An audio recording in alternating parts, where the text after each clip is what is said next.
Thân chào cả nhà, không nên xem chùa đâu đó. Nhớ đăng ký, like, comment để ủng hộ team nha. Đêm khuya tôi đang ở nhà vệ sinh. Bên trong phòng đột nhiên truyền đến một âm thanh u ám. Có thể cho tôi tờ giấy được không? Nghe được câu này, tôi vừa định đưa 2 tờ cho người ta. Nhưng giây tiếp theo trên cửa lại xuất hiện một khuôn mặt quỷ dị. Bố mẹ tôi đã đăng ký cho tôi lịch tập huấn vào kỳ nghỉ hè, học hoàn toàn khép kín trong trường. Thời gian huấn luyện 7 ngày. Tôi vẫn chưa đến cửa ký túc xá, điện thoại reo lên. Tôi mở ra xem một chút, là quy tắc đào tạo của trường, đóng cửa trong trường. Trường học hoàn toàn an toàn. Bạn có thể tin tưởng bất cứ ai trong trường, nhưng khi lòng trắng mắt của họ chuyển sang màu đen, hãy tránh xa họ ngay lập tức. Họ sẽ tìm mọi cách để nói chuyện với bạn, nhưng đừng nói chuyện với họ. 2 nhà vệ sinh mỗi lần chỉ có thể chứa được 1 người. Sẽ không ai nói chuyện với bạn. Người nói chuyện với bạn không phải là người. 3 nhà vệ sinh ở cuối hành lang. Bên trái không có nhà vệ sinh. Nhà ăn của trường sẽ không phục vụ thịt. Nếu có thì đừng ăn. 5 trường học rất sạch sẽ không xuất hiện quái vật. Nếu có nhất định là ảo giác của bạn. Đừng lên tiếng. Làm ơn nhắm mắt lại. Họ sẽ tự động rời đi. Trường học 10 giờ đúng giờ tắt đèn. Sẽ không ai kiểm tra. Nếu có, xin đừng mở cửa. 7 học sinh bị trừng phạt. Sẽ trở lại ký túc xá vào ngày hôm sau. Xin đừng ngạc nhiên, hầu hết họ rất thân thiện. Nhưng khi họ nhìn chằm chằm vào bạn, đừng quay lại. Cho dù ai gọi bạn cũng đừng quay đầu lại. Phòng phát sóng của trường bị cấm vào. Nếu có người xáo phạm sẽ bị xử phạt nghiêm khắc. Sau khi xem xong tôi cười một tiếng cái gì vậy? Vừa đến đây đã có người làm trò đùa. Xem ra cũng không phải là lớp huấn luyện nghiêm túc gì. Sau đó tôi đến ký túc xá được phân bổ. Bên trong đã có 2 bạn học đến rồi. Một cô gái tóc đuôi ngựa chạy tới. Cậu ấy tên là Thanh Thanh, trông rất sợ hãi. Cậu có nhận được tin nhắn đó không? Đã nhận được rồi. Một cô gái khác tên là Cố Như cũng tới. Nghe nói ngôi trường này từng có người chết. Tất cả học sinh và giáo viên, trong một đêm, tất cả đều bị thiêu chết bởi một ngọn lửa lớn kỳ lạ. Lửa cháy suốt 3 ngày 3 đêm. Sau này, những người sống gần đó luôn có thể nghe thấy tiếng khóc trong đêm. Sau khi nghe những lời của Cố Như, Thanh Thanh rõ ràng là bị dọa. Mặt hơi trắng. Có thật không? Tớ cảm thấy kỳ lạ khi vào trường. Luôn cảm thấy âm u phía sau. Thật đáng sợ. Ngay lúc này, cô gái cuối cùng trong ký túc xá của chúng tôi cũng đến rồi. Trước khi vào cửa, dường như đã nghe thấy chúng tôi nói chuyện. Không thể nào, mấy người đều tin những tin đồn này. Có phải không có não không? Bạch Linh nói rất thẳng thắn. Sắc mặt của mấy người chúng tôi rõ ràng có chút không đẹp. Nhưng vì tình cảm của ký túc xá, tôi vẫn chào cậu ta. Nhưng cậu ta chỉ là nhàn nhạt rời mắt khỏi ba chúng tôi. Không có gì cho thấy. Sau đó chúng tôi trở về giường của mình. Tôi đại khái nhìn quanh ký túc xá của chúng tôi một chút. Phòng ngủ này rất cũ và có dấu vết rõ ràng của việc bị đốt cháy. Tường vẫn còn dính. Có một quy tắc phòng ngủ bị đốt cháy một nửa. Có vẻ đặc biệt. Ngay lúc này, bụng tôi đột nhiên có một cơn đau dữ dội. Có cảm giác muốn nôn bất cứ lúc nào. Có thể là buổi trưa ăn đồ xấu vào nhà vệ sinh. Ở đây lạnh lắm. Thỉnh thoảng có gió thổi vào từ khe cửa. Tôi lập tức cảm thấy toàn thân lạnh lẽo. Vì vậy, tôi muốn nhanh chóng giải quyết xong và trở về ký túc xá. Nhưng lúc này, có tiếng động phát ra từ phòng bên cạnh. Bạn học có thể đưa tôi mấy tờ giấy không? Được rồi. Ngay khi tôi chuẩn bị đưa tờ giấy cho người bên cạnh, toàn thân tôi lập tức run rẩy. Bởi vì tôi chợt nghĩ, nhà vệ sinh trên tầng này của chúng tôi chỉ có một phòng. Hơn nữa, một trong những quy tắc đào tạo của trường là trong nhà vệ sinh sẽ không có ai nói chuyện với bạn. Người nói chuyện với bạn không phải là người. Nghĩ đến đây, tay tôi thu lại. Trong lòng không ngừng lo lắng. Nhìn tôi chậm đưa giấy cho cậu ta, giọng nói bên cạnh dần thay đổi. Ngữ điệu trở nên gay gắt. Hơn nữa còn liên tục hét. Âm thanh của móng tay trên tấm cửa. Sao không cho tôi? Tôi sợ quá. Đứng lên muốn thoát khỏi nhà vệ sinh. Trên đỉnh đầu đột nhiên có một tiếng động.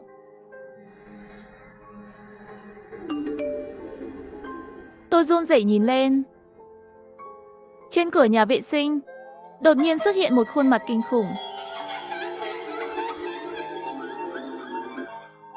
Nhìn thấy cảnh này, tôi sợ quá. Rồi chạy ra ngoài. Tôi chạy về phía trước. Hắn ở phía sau không ngừng truy đuổi. Cho đến khi tôi đụng phải Thanh Thanh. Hạ Khô, có chuyện gì vậy? Sao cậu đổ mồ hôi nhiều thế? Tôi thở hổn hển nói phía sau có người đuổi theo tớ. Không, đằng sau cậu đâu có ai. Nghe thấy vậy, tôi quay lại nhìn. Phía sau của Nhiên không có ai. Vừa rồi thật sự có người đuổi theo tớ. Thật đấy, Hạ Khô. Có phải tối qua cậu không ngủ ngon không? Không phải không có ai sao? Được rồi, về ký túc xá đi. Trở về ký túc xá không lâu, Bạch Linh cũng đi lại. Nói với các cậu, nhà vệ sinh có một tên tâm thần vừa tìm tớ. Anh ta vẫn không đi khi tớ đưa giấy cho anh ta. Chỉ cười với tớ thôi, thật đáng sợ. Nhà vệ sinh không phải chỉ có một ngăn sao? Làm gì chỉ có một? Không phải có một hàng sao? Hôm nay thật xui xẻo, gặp phải một kẻ tâm thần như vậy, còn làm đau tay tớ. Bạch Linh đưa bàn tay bị thương đến trước mặt chúng tôi. Tôi mơ hồ cảm thấy có chút không đúng. Cậu đi vệ sinh bên nào vậy? Bên trái, bên phải có hàng dài như vậy. Tôi ngốc đâu, bên trái không phải không có nhà vệ sinh sao? Có, các cậu mù mà. Nhưng khi tôi vừa ra ngoài, bên trái không có nhà vệ sinh. Nghe Bạch Linh kể chuyện xong, trong lòng tôi có những điều kỳ lạ không thể nói ra. Cho đến khi tầm mắt rơi vào sau lưng cậu ấy, tôi nhìn kỹ rồi. Toàn thân tôi dựng lông. Có một người đàn ông da đen đang nằm trên lưng của Bạch Linh. Lúc này tôi nghe đến rồi. Một âm thanh rất nhỏ phát ra từ xa. Ra khỏi đây đi. Đừng tin vào bạn cùng phòng của bạn. Nghe thấy câu này, cái lạnh trên người tôi đột nhiên tăng lên. Tôi cố gắng dụi mắt, hy vọng là mình bị lóa mắt. Nhưng khi tôi nhìn lại ký túc xá, ban đầu còn là ký túc xá gọn gàng trở nên toàn bộ là cháy đen. Rõ ràng là có dấu vết sau khi bị lửa thiêu rụi.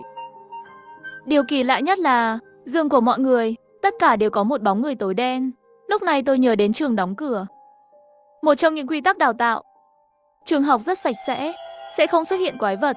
Nếu có thì nhất định là ảo giác của bạn. Đừng lên tiếng, làm ơn nhắm mắt lại.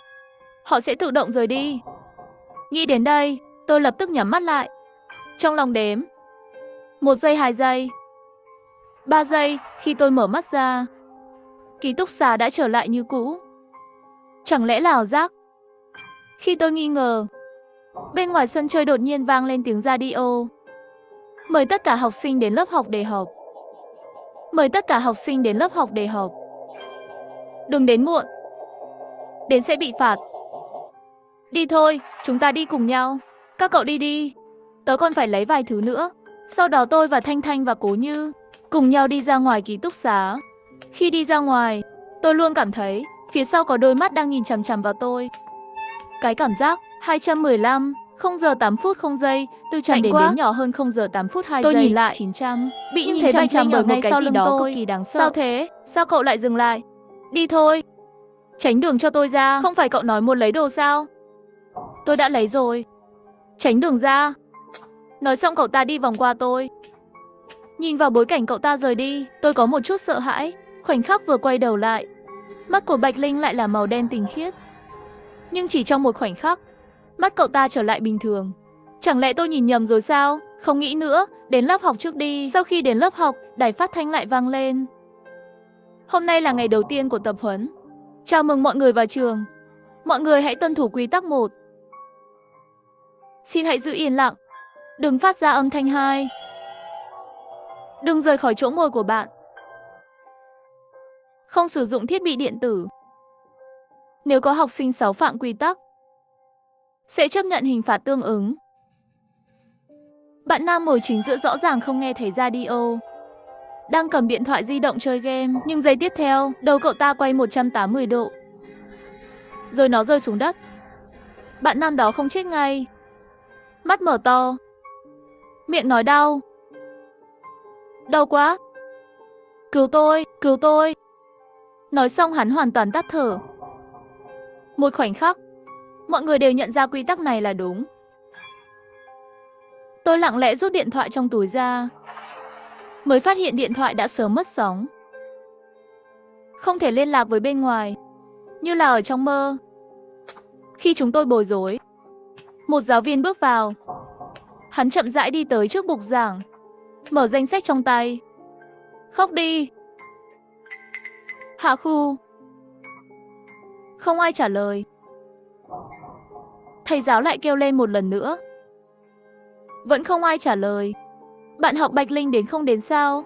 Nếu không đến, vậy thì thật đáng tiếc. Sau đó, giáo viên nam vẽ 2 gạch trên danh sách điểm danh.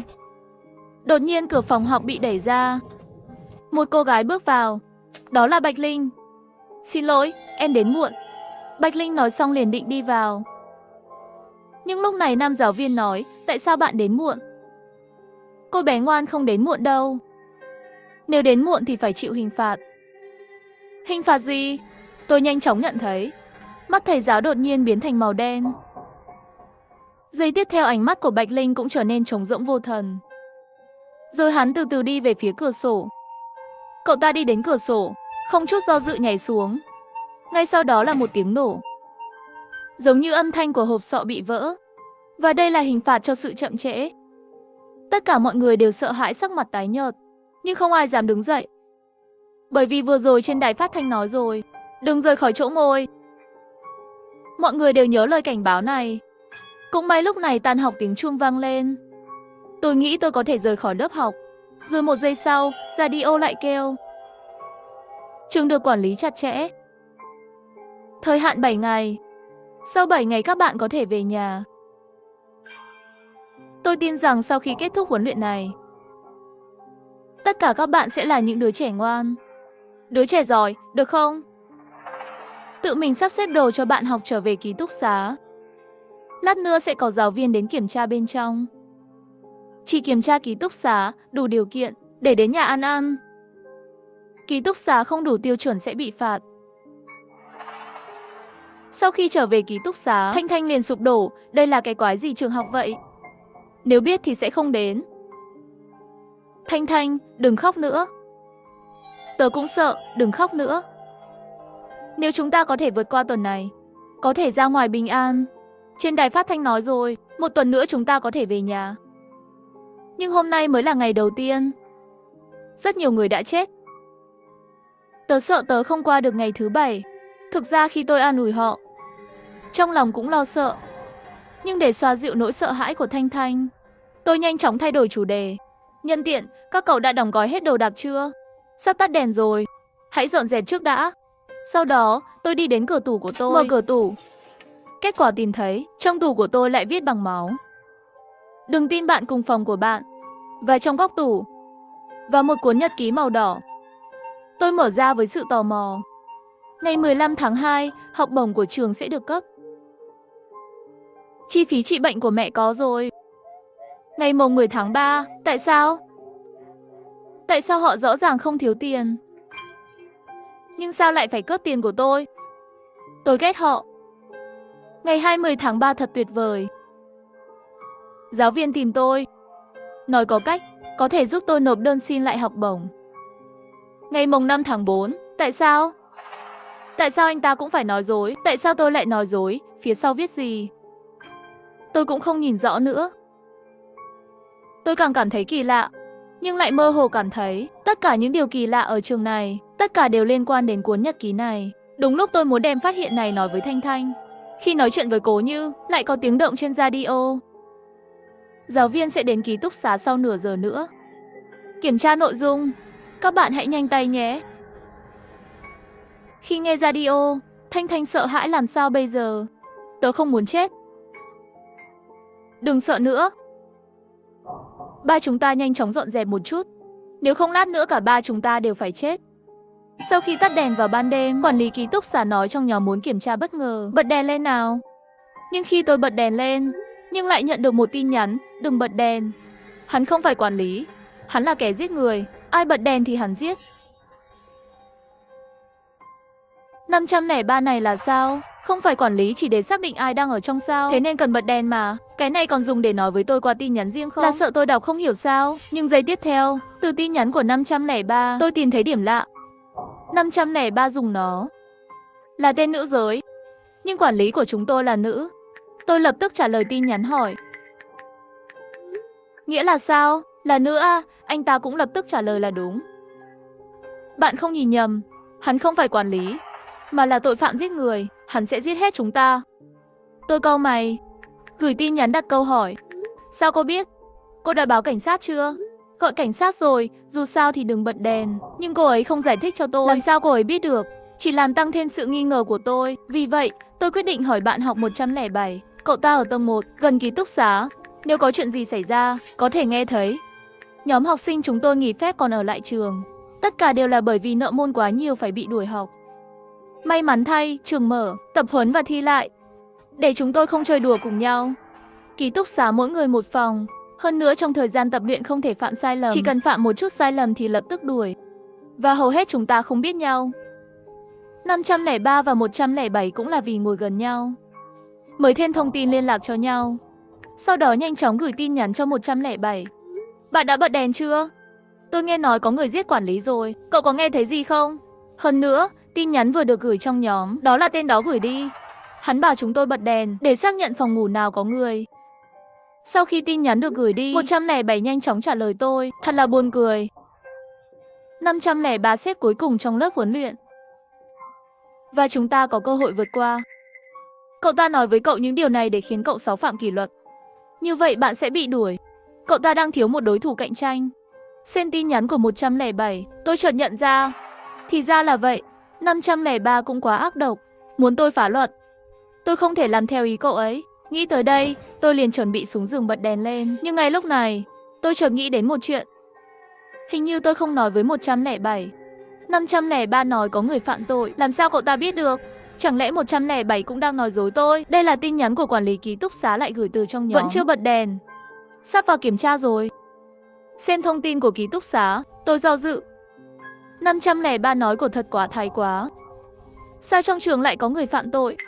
Và anh ta sẽ giết tất cả chúng ta. Hơn nữa tôi hỏi cậu ta cũng không giải thích.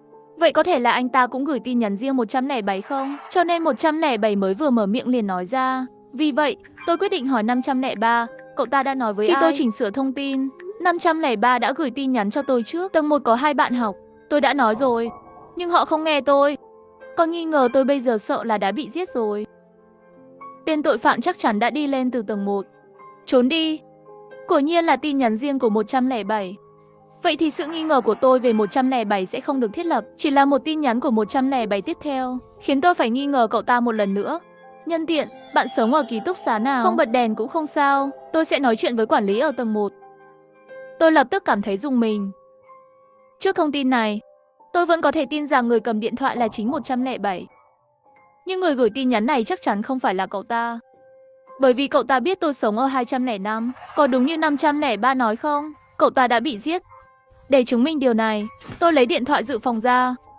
Sau đó mở cuộc gọi video với điện thoại của mình, rồi đặt điện thoại lên giá sách. Sau chuyện tối qua, tôi bước ra khỏi cửa, gửi tin nhắn cho 107 khi đi bộ, cho cậu ta biết số phòng của mình.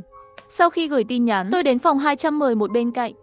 Hôm qua lúc chọn phòng, bởi vì phòng này không có khóa cửa, cho nên mọi người đều không chọn cái này. Sau khi khóa cửa, tôi lấy điện thoại ra xem. Không có nửa phút, cửa ký túc xá của tôi đã được mở. Tốc độ cũng nhanh quá. Tôi vừa đi, sau thì có người đi vào. Nếu tôi đi chậm một chút, vậy thì có lẽ tôi sẽ chết. Nghĩ đến điều da đầu tê dại. Bởi vì không bật đèn, vì vậy trong video tôi chỉ có thể nhìn thấy một bóng đen. Và trong tay bóng đen này lại cầm một con dao. Thân hình ấy đi thẳng đến giường của tôi. Nghe thấy tiếng dao đâm trong video, lưng tôi lạnh. Bởi vì nếu đó là tôi nằm đó, đầu của tôi có thể bị cắt hết. 503 nói thật đấy. Ký túc xá của chúng tôi có kẻ giết người. Trong video có giọng nói của một người đàn ông. Mẹ nó dám chơi tao, mày chết chắc rồi. Lúc này, điện thoại của tôi đột nhiên nhận được tin nhắn từ 107. Tôi mở ra xem một chút. Không phải bạn sống ở 205 sao? Quả nhiên 503 lại nói đúng. 107 đã bị giết. Điện thoại của cậu ta bị lấy đi rồi. Trốn cũng vô dụng. Sớm muộn gì tao cũng sẽ tìm thấy mày. Đến lúc đó tao nhất định sẽ giết mày. Thấy đối phương nói muốn giết tôi sợ quá. Trong lòng không ngừng cầu nguyện, chú cảnh sát nhanh chóng đến. Ngay lúc này, trong video lại có tiếng bước chân. Tôi tưởng là kẻ đó. Nhưng sau khi xem video lại thấy một người khác vào nhà. Sau đó ánh sáng yếu ớt ở cửa. Tôi mơ hồ nhìn thấy người này giống như mặc đồng phục cảnh sát, đội mũ cảnh sát. Tuyệt vời, cảnh sát đang đến. 503 quả nhiên không nói dối tôi. Cậu ta thật sự đã báo cảnh sát. Thấy cảnh sát đến, Tôi nóng lòng muốn thấy anh ta xông vào ký túc xá, hạ gục kẻ cầm dao. Nhưng điều làm tôi ngạc nhiên là tên cảnh sát này chậm rãi đi vào ký túc xá, đứng bên cạnh tội phạm. Tôi đã bị lừa. Chuyện gì vậy? Sao cảnh sát không bắt hắn? Nhưng giây tiếp theo tôi sẽ biết tại sao. Viên cảnh sát kia nói với tên tội phạm là một bọn. Người đâu giết chưa? Bị mất một đứa. 205 chạy rồi, hẳn là do nghe 503 khuyến khích. Nhưng yên tâm, họ không thể chạy ra khỏi ký túc xá này. Tổng cộng có bao nhiêu học sinh chạy? Tôi giết 107 và 115. Họ vẫn đang tìm người chết. Chưa thống kê, nhưng có thể xác định là 205 và 503 đã chạy. Không còn nhiều thời gian. Chuyện gọi cảnh sát thì đừng lo lắng. Bên này tôi sẽ làm xong. Tôi hỏi họ tình huống thế nào. Tin ra mọi người càng sớm càng tốt. Họ chỉ nói chuyện như vậy. Một bên chậm rãi đi ra khỏi 205. Ký túc xá nghe hai người nói chuyện. Tôi chỉ đơn giản là ngớ ngẩn. Hóa ra có 4 người trong số họ. Lúc này, điều duy nhất tôi có thể tin tưởng là 503. Nhưng hãy nghĩ về nó. Thực ra 503 cũng có vấn đề. Ví dụ, tại sao cậu ta biết có tội phạm? Nghĩ đến đây, tôi gửi tin nhắn cho 503 ngay lập tức. Hỏi xem họ là ai. Sao cậu biết? Tôi không chỉ biết họ là những kẻ giết người. Tôi biết cách sống. Bây giờ kể cả tôi và cậu, chỉ có 6 người còn sống. Chúng ta phải cùng nhau để thành công. Nhìn thấy 503 biết cách sống. Tôi định hỏi cậu ta đang ở đâu. Nhưng khi tôi định nhấn nút gửi thì đột nhiên dừng lại. Nếu tôi nhận được tin nhắn như vậy, tôi nhất định sẽ nghi ngờ đối phương là một trong những kẻ giết người. Giống như vừa rồi 107 hỏi tôi sống ở ký túc xá nào. Giống như người quản lý ký túc xá bảo tất cả chúng ta bật đèn lên. Thậm chí câu 503 chúng ta phải đến với nhau. Rất đáng ngờ. Nghĩ đến đây, tôi đã xóa thông tin gốc. Hỏi cậu ta xem có phải là kẻ giết người không. Và câu trả lời của anh ấy là gửi cho tôi 5 cái haha. Tôi dùng mình ngay lập tức. Xong rồi, chẳng lẽ biết tối đa 503 cũng đã chết rồi sao? Được rồi, giây tiếp theo 503 gửi một tin nhắn khác. Cậu rất thông minh. Tôi không chơi với lũ ngốc. Vào nhóm đi, chúng ta cùng nhau tìm cách. Lúc này tôi mới chợt nhận ra, hóa ra cậu ta vừa kiểm tra tôi. Nếu vừa rồi tôi dễ dàng nói cho cậu ta biết chỗ của tôi, địa chỉ hoặc là muốn đi tìm anh ta, vậy thì chắc chắn cậu ta sẽ bỏ rơi tôi. Sau đó tôi bị kéo vào một nhóm WeChat. Bên trong chỉ có 4 người, ngoại trừ tôi và 503, còn có 308 và 511. Không phải có 6 người sao? Tôi chưa kịp hỏi. 503 bắt đầu nói chuyện. Được rồi. Trước hết, hãy để tôi nói rõ, tất cả chúng ta đều hoàn toàn cách màn hình. Không biết đối diện là cái gì. Vì vậy, điều cấm kỵ đầu tiên tối nay là gặp mặt. Bất cứ ai muốn biết nơi ẩn náu của bạn, có thể trực tiếp coi anh ta là tội phạm. Và đêm nay, nếu chúng ta muốn sống, trốn như mèo và chuột. Cho nên quan trọng nhất, để tìm hiểu xem có bao nhiêu người. Sau khi đọc thông tin 503, tôi vội vàng đánh máy và nói rằng có 3 tội phạm. Nhưng vấn đề là, và một cảnh sát đứng về phía họ. Mọi người đừng gọi cảnh sát nữa. 308 hình như rất ngạc nhiên hỏi tôi cái gì. Bạn chắc chắn chứ, tôi không giải thích nhiều, trực tiếp gửi video vừa ghi lại đi. Sau khi gửi video đi, mọi người đều lặng lẽ xem video rồi. Điều kỳ lạ là, vẫn chưa nói chuyện trong nhóm 511. Đột nhiên yêu cầu thêm bạn bè của tôi, hắn cũng không nói dài dòng, vừa mở miệng là một câu vô cùng chấn động. Người đeo khẩu trang trong video là 503. Tôi sửng sốt, vội vàng hỏi lại hắn cái quỷ gì vậy, hình ảnh tối như vậy. Đeo khẩu trang, làm sao cậu nhận ra? Tôi sẽ làm mờ bằng điện thoại di động. Nhìn này, nói xong cậu ta có thêm một ảnh chụp màn hình nữa. Độ sáng được tăng lên rất nhiều. Bạn có thể nhìn rõ nửa khuôn mặt phía trên mặt nạ. Và tôi đã ở với 503 trong 2 ngày qua. Chúng tôi là 2 người chỉ có chỗ ở trên tầng 5. Tất nhiên tôi nhận ra hắn. Đó không phải là những gì hắn biết. Lý do hắn thông báo trước cho chúng ta, bởi vì hắn cũng là một trong số đó. Đầu óc tôi rối bời, nhưng tôi cũng đã nói ra những nghi ngờ của mình. Nhưng nếu 503 là một trong những kẻ giết người, vậy tại sao anh ta lại thông báo cho chúng ta? Trực tiếp giết sạch chúng ta không phải tốt hơn sao? Cái này tôi cũng không rõ lắm. Cũng có thể họ cảm thấy trực tiếp giết không vui. Vui vẻ làm như vậy thú vị hơn. Nhưng trong video, hắn không biết. Tôi lén để lại cái điện thoại này. Khi giám sát và khi nói chuyện với cảnh sát, anh ta cũng đề cập đến 503. Có nghĩa là anh ta không phải là 503. Sao anh chắc? Hắn không phải không phát hiện mà là đang diễn. Lớn như một chiếc điện thoại di động. Tại sao không phát hiện ra? Đây chắc chắn là 503. Cố ý biểu diễn. Đọc xong tin nhắn 511 gửi cho tôi im lặng một lúc. Đột nhiên tôi nghĩ ra một cách. Để chứng minh điện thoại không bị phát hiện, tôi sẽ gọi điện thoại dự phòng. Nếu điện thoại vẫn còn ở ký túc xá của tôi, điều đó chứng tỏ họ không tìm thấy điện thoại của tôi. Sau khi gửi tin nhắn cho 511, tôi không ngần ngại quay số. Tiếng chuông lớn, nó phun trào trong loa kém chất lượng. Âm thanh qua đêm tĩnh lặng. Sau đó tôi nhanh chóng cúp điện thoại. Tiếng chuông rõ ràng không đến từ phòng tôi. Nó được truyền lại trên đầu tôi. Quả nhiên điện thoại đó không chỉ bị phát hiện, và cũng bị mang đi rồi. Đây là tin nhắn từ 511, vừa nãy là cậu gọi. Vâng, tôi đã gọi cho người quay video. Hóa ra hắn ta thực sự đã đem đi. Điều đó phù hợp với dự đoán của tôi. Đúng rồi, bạn xem trong nhóm đi. Hắn sắp bắt đầu chơi trò rồi. Có chết rồi. Xem thông tin của 511, tôi nhanh chóng quay lại nhóm chat. Lúc này 503 đã gửi rất nhiều nội dung trong nhóm rồi. Nếu cảnh sát đứng về phía họ, chỉ nói là trì hoãn thời gian cũng vô dụng, chỉ có thể trốn khỏi ký túc xá hoặc trừng phạt họ. Nhưng để đạt được mục tiêu này, chắc chắn sẽ có người chết. Ưu tiên chọn để 404 và 312 nộp mạng. Các bạn có bất đồng ý kiến không? Vừa rồi điện thoại di động đổ chuông các bạn cũng nghe thấy rồi phải không? Mặc dù không biết chuyện gì đã xảy ra, nhưng tôi khuyên bạn đừng tò mò.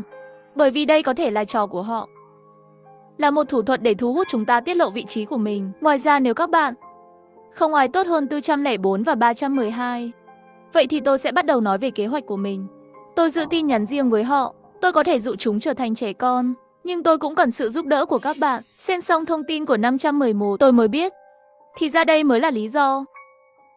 503 không kéo hai người kia vào. 511 lại gửi một tin nhắn trong nhóm. Bạn đừng vội. Bạn nói đi. Sao cậu biết trước là có người muốn giết chúng tôi? Mục đích của chúng là gì? Vấn đề này là ba chúng tôi đều muốn tìm hiểu. Đó cũng là lý do lớn nhất khiến tôi và 511 nghi ngờ anh ta. Nhưng không ngờ, lời giải thích từ 503 làm tôi ngạc nhiên. Bởi vì cậu đã nói với tôi, 511 lập tức phủ nhận. Vớ vẩn. Vô nghĩa.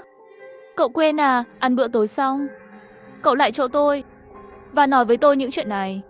Cậu hoàn toàn không nhớ sao? Tôi tự ăn tối ở ký túc xá. Đừng phủ nhận. Cậu đã nói với tôi. Chỉ có cậu hỏi tôi tại sao khi biết nhiều nội tình như vậy, tôi mới có thể nói ra. Cho nên người khác hỏi tôi một câu cũng không để ý. Chỉ có cậu hỏi tôi mới trả lời. Và cậu giải thích lại đi. Đừng bật đèn.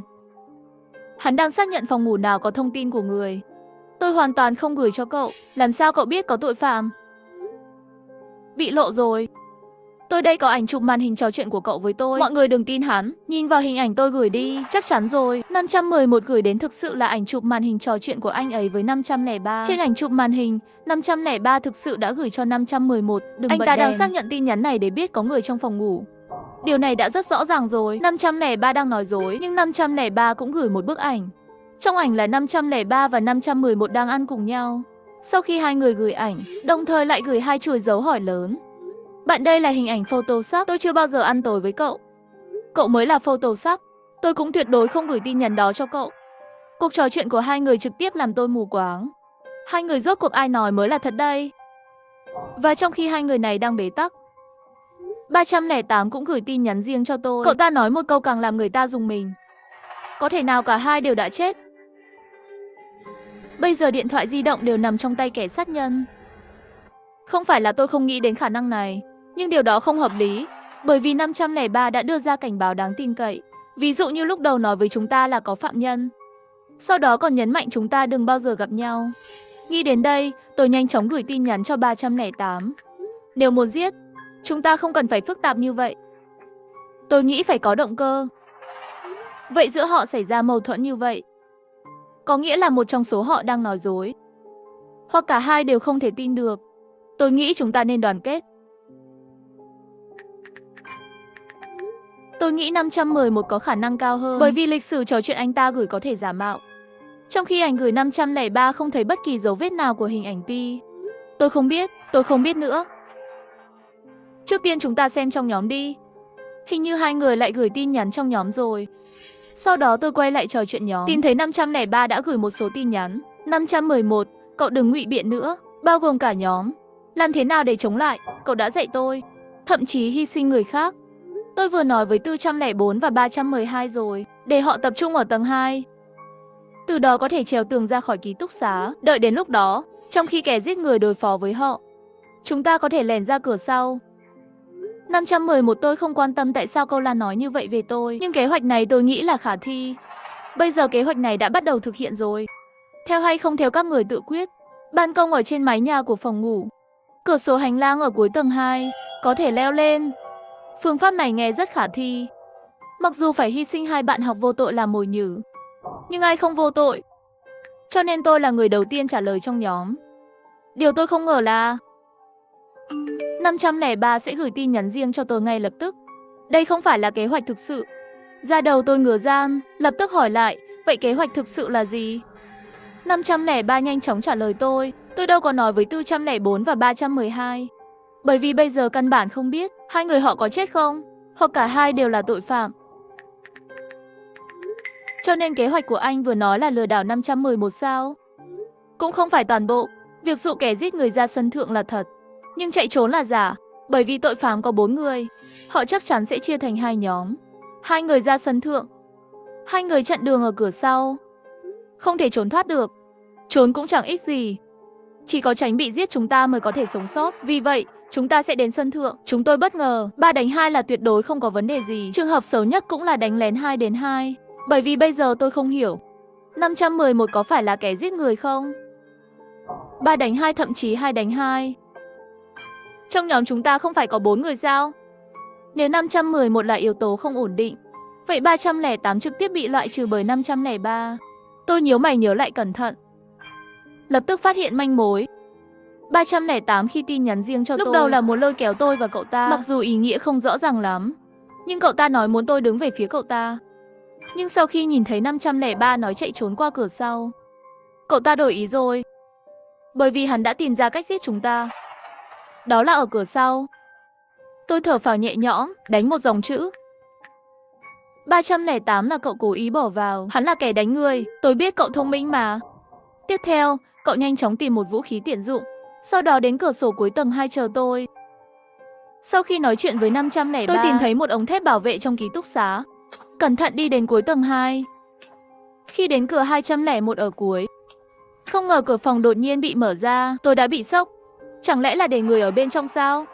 Được rồi, giây tiếp theo, một giọng nói phát ra từ 201. Có phải là bạn học của 205 không? Tôi nắm chặt ống thép trong tay và trả lời là có. Giây tiếp theo, một bóng người liền từ trong phòng tối đen đi ra. Đừng sợ, tôi là 503. Lúc này trong tay cậu ta cầm một cái ống thép. Có vẻ, đây là vũ khí tốt nhất chúng ta có thể tìm thấy. Sau đó nhóm của anh ấy nói, cửa sổ đó là lối ra vào duy nhất của sân thượng. Sau khi chúng ta đi lên chỉ cần canh cửa sổ này là được. Dù là ai đi ra ngoài cửa sổ, chúng ta sẽ đánh chết. Hiểu rồi, chúng ta chỉ cần giữ chỗ đó. Đến sân thượng, tôi và 503 ngồi cạnh cửa sổ. Ngay sau đó, ngoài cửa sổ truyền đến một chuỗi tiếng bước chân, nghe có vẻ như hai người.